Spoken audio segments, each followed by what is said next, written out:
Hola a todos. Hola a todos.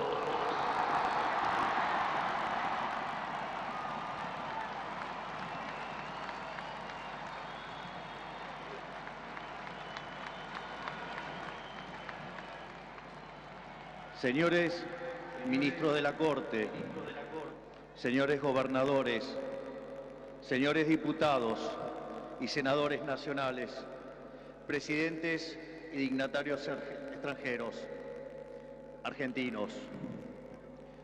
Hoy comienza una nueva era en Argentina. Hoy damos por terminada una larga y triste historia de decadencia y declive y comenzamos el camino de la reconstrucción de nuestro país.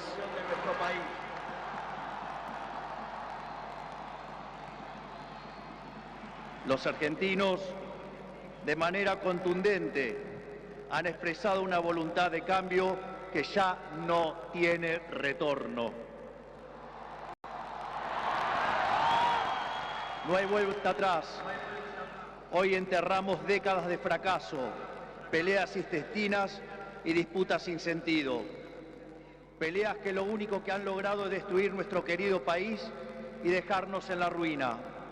Hoy comienza una nueva era en Argentina, una era de paz y prosperidad, una era de crecimiento y desarrollo, una era de libertad y progreso. Hace 200 años, un grupo de ciudadanos argentinos reunidos en San Miguel de Tucumán le dijeron al mundo que las Provincias Unidas del Río de la Plata no eran más una colonia española y que a partir de ese histórico momento seríamos una nación libre y soberana. Durante décadas nos enfrentamos en disputas internas acerca de cuál debía ser la forma institucional que nuestro país necesitaba. En 1853, luego de 40 años de haber declarado la independencia, bajo el auspicio de un pequeño grupo de jóvenes idealistas que hoy conocemos como la generación del 37, decidimos como pueblo abrazar las ideas de la libertad.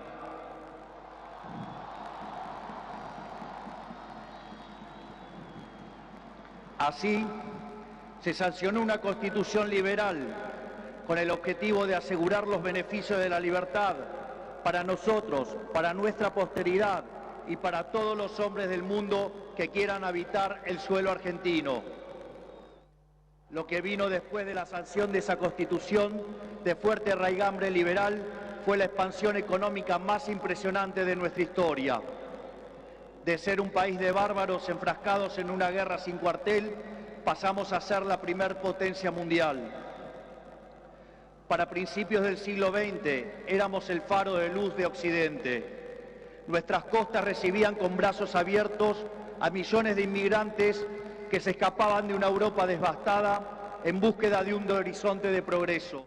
Lamentablemente, nuestra dirigencia decidió abandonar el modelo que nos había hecho rico y abrazaron las ideas empobrecedoras del colectivismo.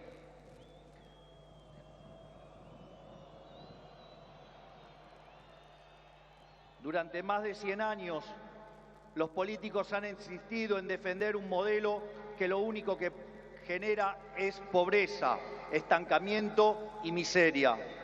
Un modelo que considera que los ciudadanos estamos para servir a la política y no que la política existe para servir a los ciudadanos.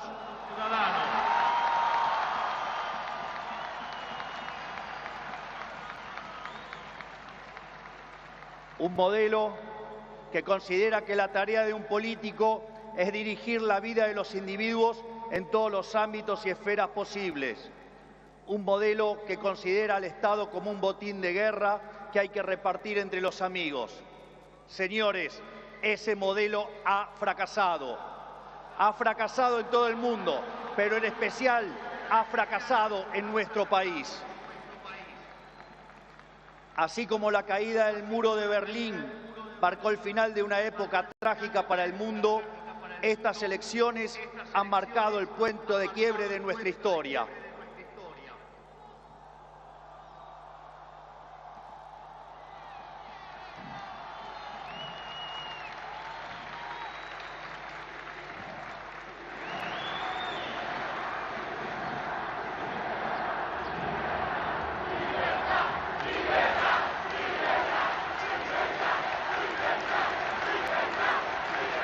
En estos días, mucho se ha hablado de la herencia que vamos a recibir. Dejen que sea muy claro en esto. Ningún gobierno ha recibido una herencia peor que la que estamos recibiendo nosotros.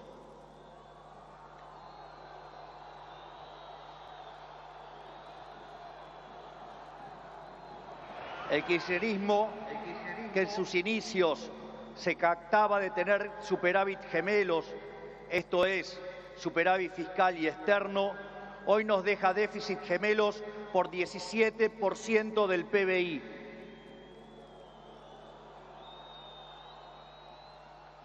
A su vez, de esos 17 puntos del PBI, 15 corresponden al déficit consolidado entre el Tesoro y el Banco Central. Por lo tanto, no existe solución viable en la que se evite atacar al déficit fiscal.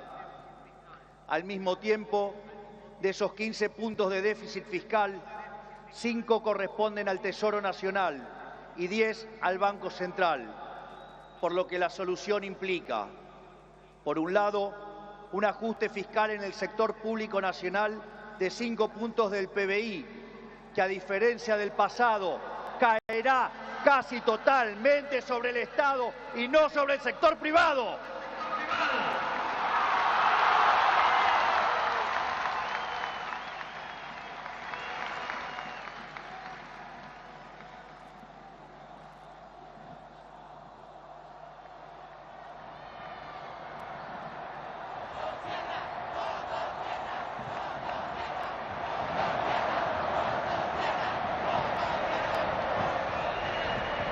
Por el otro, es necesario limpiar los pasivos remunerados del Banco Central, los cuales son responsables de los 10 puntos de déficit del mismo. De esta manera, se pondría fin a la emisión de dinero y con ello a la única causa de la inflación empíricamente cierta y válida en términos teóricos.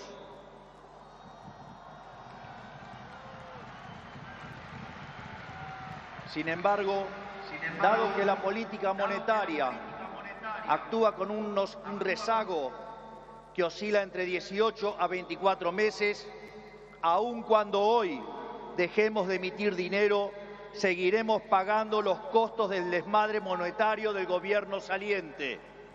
Haber emitido por 20 puntos del PBI, como se hizo en el gobierno saliente, no es gratis. Lo vamos a pagar en inflación. A su vez, el cepo cambiario, otra herencia de este gobierno,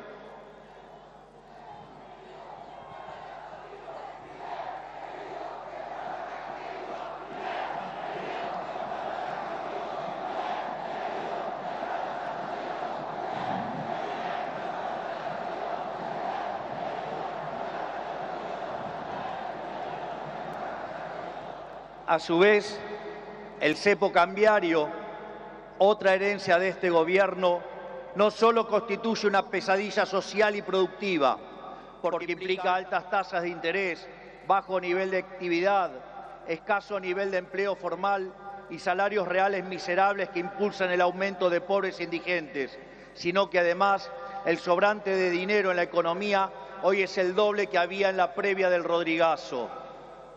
Para tener una idea de lo que eso implica, recordemos que el Rodrigazo multiplicó por 6 veces la tasa de inflación, por lo que un evento similar significaría multiplicar la tasa de inflación por 12 veces. Y dado que la misma viene viajando a un ritmo del 300%, podríamos pasar a una tasa anual del 3.600. A su vez, tranquilos que no termina acá, la herencia sigue. A su vez, dada la situación de los pasivos remunerados del Banco Central, la cual es peor que la que había en la previa de la hiperinflación de Alfonsín, en muy poco tiempo se podría cuadruplicar la cantidad de dinero y con ello llevar a la inflación a niveles del 15.000% anual. Esta es la herencia que nos dejan. una inflación plantada del 15.000% anual, la cual vamos a luchar contra uñas y dientes para erradicarla.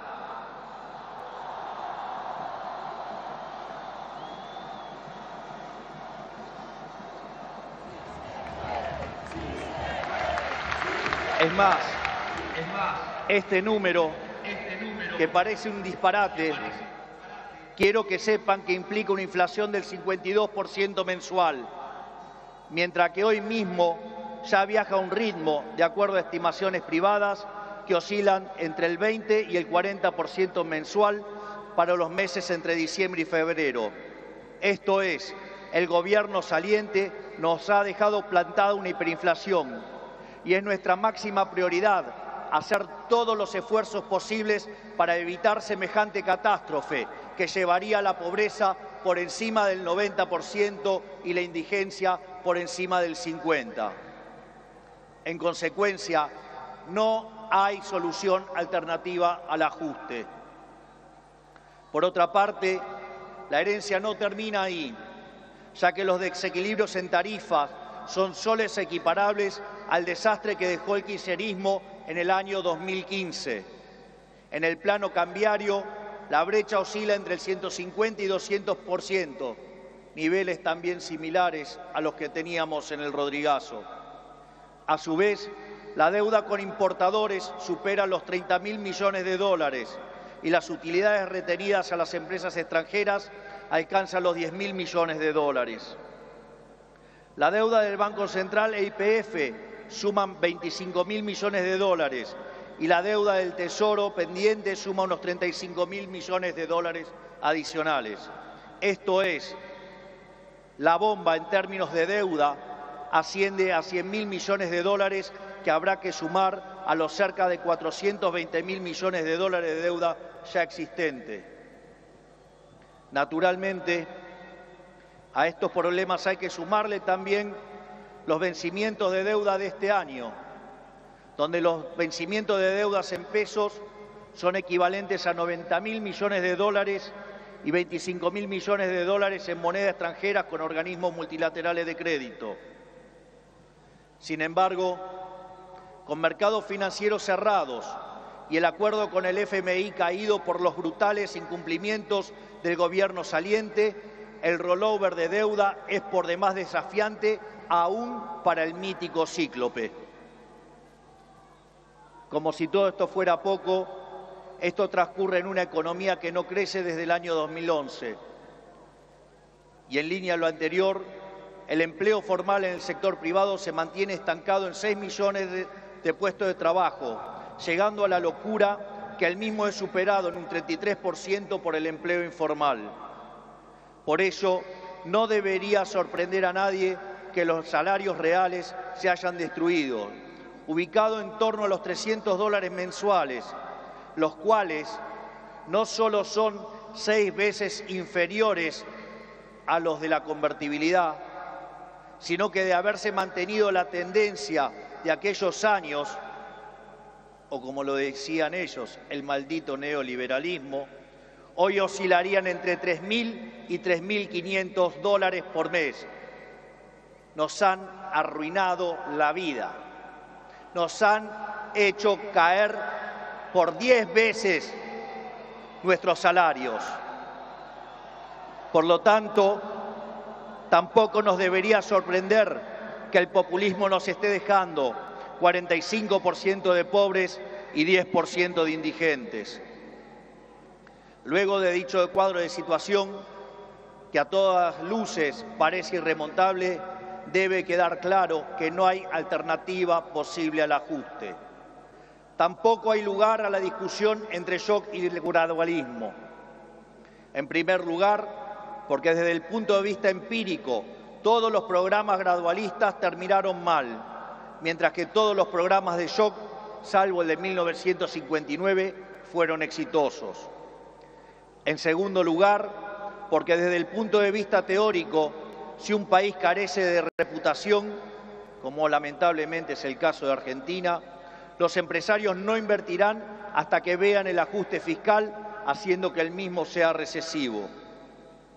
En tercer lugar, y no por ello menos importantes, para hacer gradualismo es necesario que haya financiamiento. Y lamentablemente, tengo que decírselos de nuevo, no hay plata.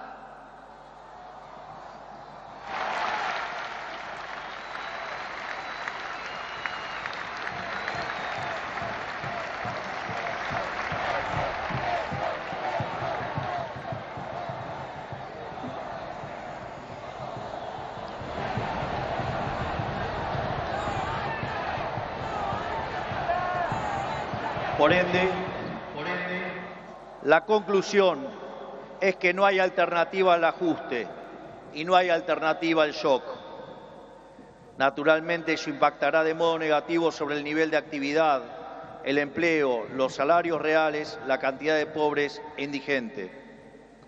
Habrá esta inflación, es cierto, pero no es algo muy distinto a lo que ha pasado en los últimos 12 años. Recordemos que en los últimos 12 años el PBI per cápita ha caído 15% en un contexto donde acumulamos 5.000% de inflación. Por lo tanto, hace más de una década que vivimos en esta inflación. Por lo tanto, este es el último mal trago para comenzar la reconstrucción de Argentina.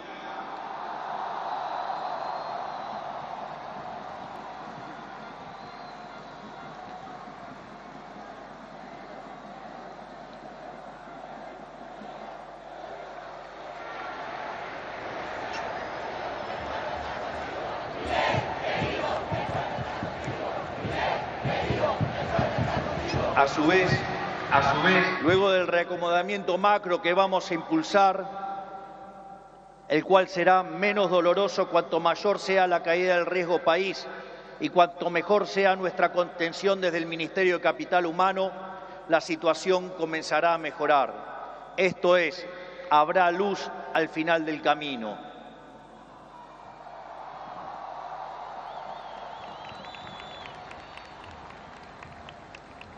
En el caso alternativo, la propuesta sensiblera progresista, cuya única fuente de financiamiento es la emisión de dinero, derivará en una hiperinflación que llevará al país a la peor crisis de su historia, sumado a que nos meterá en una espiral decadente que nos equiparará con la oscuridad de la Venezuela de Chávez y Maduro.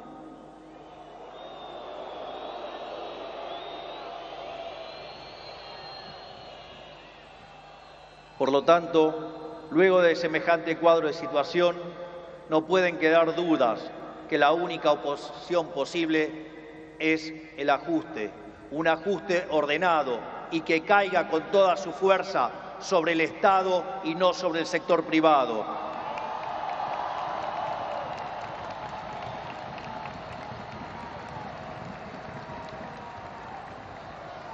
Sabemos que será duro. Por eso quiero también traerles una frase sobresaliente de uno de los mejores presidentes de la historia argentina, que fue Julio Argentino Roca. Nada grande, nada estable y duradero se conquista en el mundo cuando se trata de la libertad de los hombres y del engrandecimiento de los pueblos, si no es a costa de supremos esfuerzos y dolorosos sacrificios. Pero nuestros desafíos no terminan solamente en el plano económico. El nivel de deterioro de nuestro país es tal que abarca todas las esferas de la vida en comunidad. En materia de seguridad, Argentina se ha convertido en un baño de sangre. Los delincuentes caminan libres mientras los argentinos de bien se encierran tras las rejas. El narcotráfico se apoderó lentamente de nuestras calles, a punto tal que una de las ciudades más importantes de nuestro país ha sido secuestrada por los narcos y la violencia. Nuestras fuerzas de seguridad han sido humilladas y maltratadas durante décadas. Han sido abandonados por una clase política que le ha dado la espalda a quienes nos cuidan. La anomia es tal que solo el 3% de los delitos son condenados. Se acabó con el siga-siga de los delincuentes.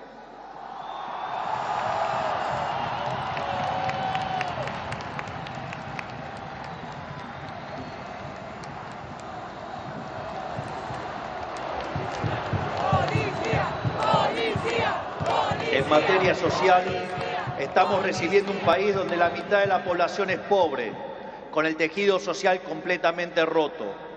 Más de 20 millones de argentinos no pueden vivir una vida digna porque son presos de un sistema que lo único que genera es más pobreza. Como dice el gran Jesús Huerta de Soto, los planes contra la pobreza generan más pobreza. La única forma de salir de la pobreza es con más libertad.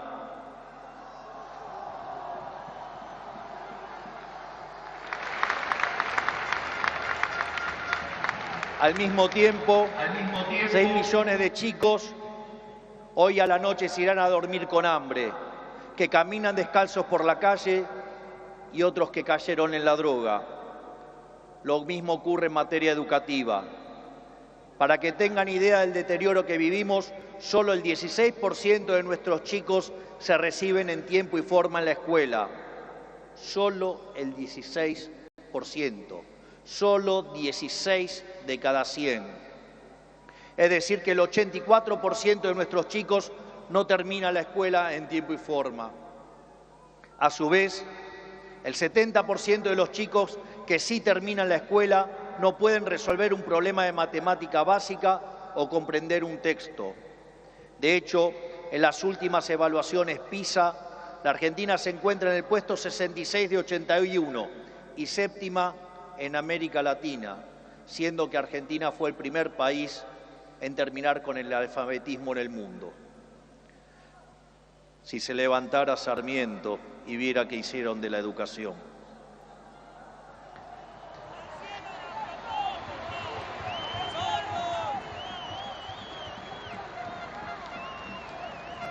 En materia de salud, el sistema se encuentra completamente colapsado. Los hospitales están destruidos, los médicos cobran miseria y los argentinos no tienen acceso a salud básica. Tan es así que durante la pandemia, si los argentinos hubiéramos hecho las cosas como la media de los países del mundo, hubiéramos tenido 30.000 muertos. Pero gracias al Estado Te Cuida y su ineficiencia, 130.000 argentinos perdieron la vida.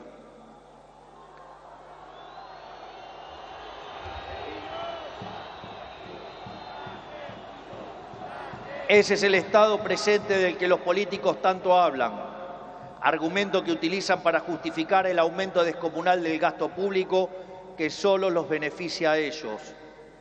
En todas las esferas, miren donde miren, la situación de la Argentina es de emergencia. Si miramos la infraestructura de nuestro país, la situación es la misma. Solo el 16% de nuestras rutas se encuentran asfaltadas y solo el 11% se encuentra en buen estado. Por eso, no es casualidad que mueran cerca de 15.000 argentinos por año en accidentes de tránsito. Lo que quiero graficar con todo esto es que la situación de la Argentina es crítica y de emergencia. No tenemos alternativas y tampoco tenemos tiempo. No tenemos margen para discusiones estériles. Nuestro país exige acción y una acción inmediata. La clase política deja un país al borde de la crisis más profunda de nuestra historia. Cada uno de ellos tendrá que hacerse cargo de su propia responsabilidad. No es tarea mía señalarlos. No buscamos ni deseamos las duras decisiones que habrá que tomar en las próximas semanas, pero lamentablemente no nos han dejado opción. Sin embargo, nuestro compromiso con los argentinos es inalterable. Vamos a tomar todas las decisiones necesarias para arreglar el problema que causaron 100 años de despilfarro de la clase política, aun cuando al principio sea duro.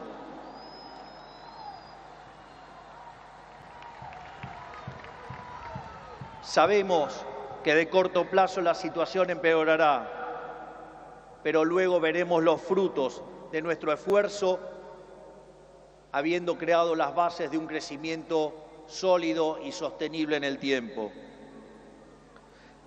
También sabemos que no todo está perdido.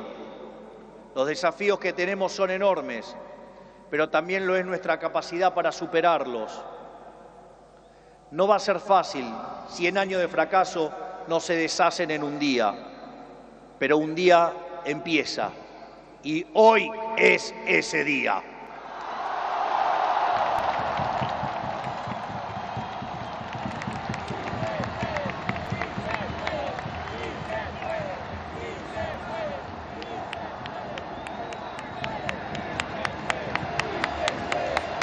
Hoy empezamos a desandar el camino de la decadencia y comenzamos a transitar el camino de la prosperidad.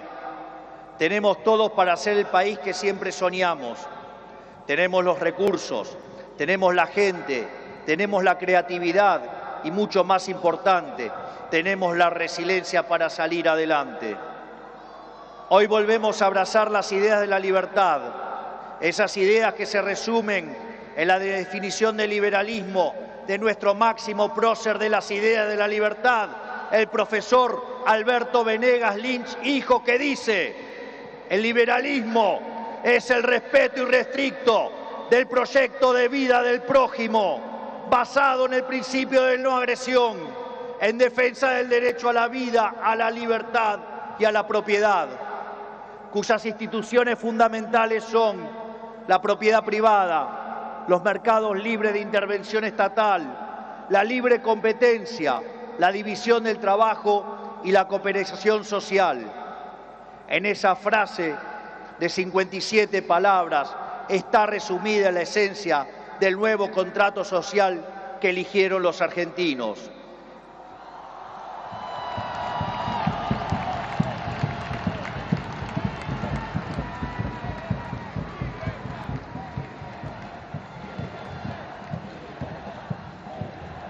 Este nuevo contrato social nos propone un país distinto, un país en el que el Estado no dirija nuestras vidas, sino que vele por nuestros derechos, un país en el que las hace, las paga.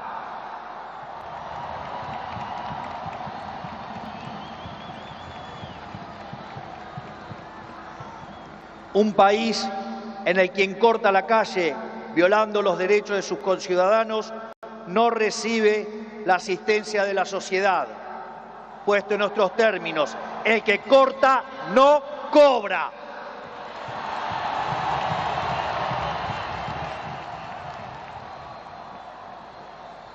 Un país que dentro de la ley permite todo, pero fuera de la ley no permite nada. Un país que contiene a quienes lo necesitan, pero no se deja extorsionar por aquellos que utilizan a quienes menos tienen para enriquecerse a ellos mismos.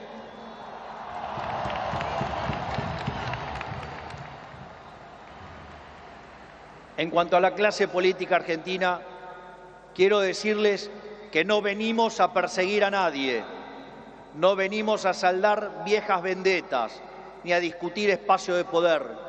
Nuestro proyecto no es un proyecto de poder, nuestro proyecto es un proyecto de país. No pedimos acompañamiento ciego, pero no vamos a tolerar que la hipocresía, la deshonestidad o la ambición de poder interfieran con el cambio que los argentinos elegimos. A todos aquellos dirigentes políticos, sindicales y empresariales que quieran sumarse a la nueva Argentina, los recibimos con los brazos abiertos.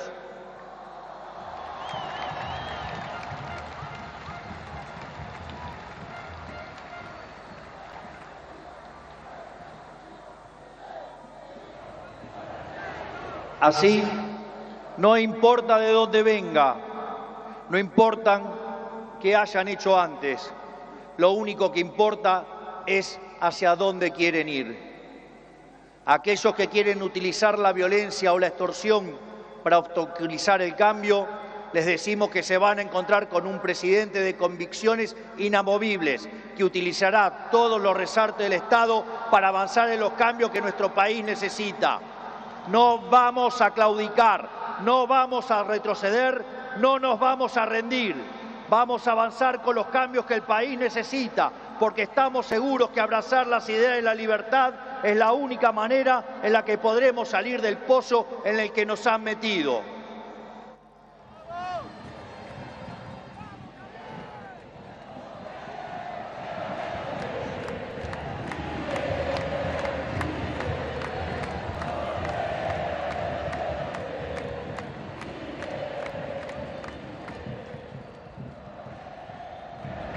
Por lo tanto, y para ir terminando, que quede claro, hoy comienza una nueva era en Argentina.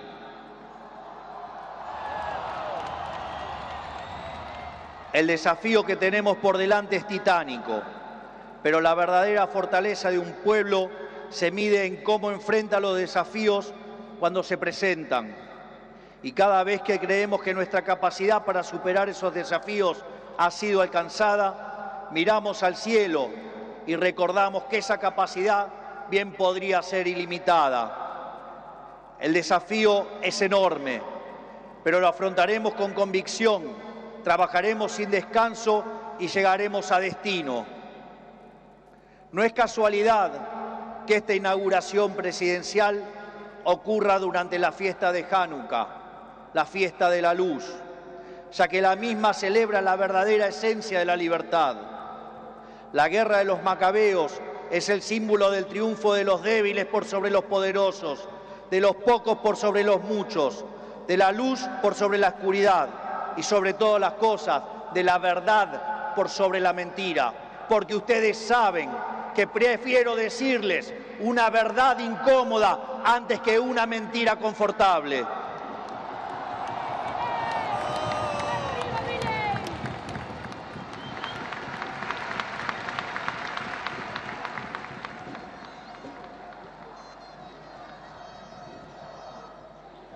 Estoy convencido de que vamos a salir adelante. Recuerdo cuando hace 2 años, junto a la doctora Villarruel, hoy vicepresidente de la Nación, ingresamos a esta casa como diputados. Recuerdo que en una entrevista me habían dicho, pero si ustedes son 2 en 257, no van a poder hacer nada. Y también recuerdo que ese día la respuesta fue una cita del libro de Macabeos 3:19, que dice que la victoria en la batalla no depende de la cantidad de soldados, sino de las fuerzas que vienen del cielo.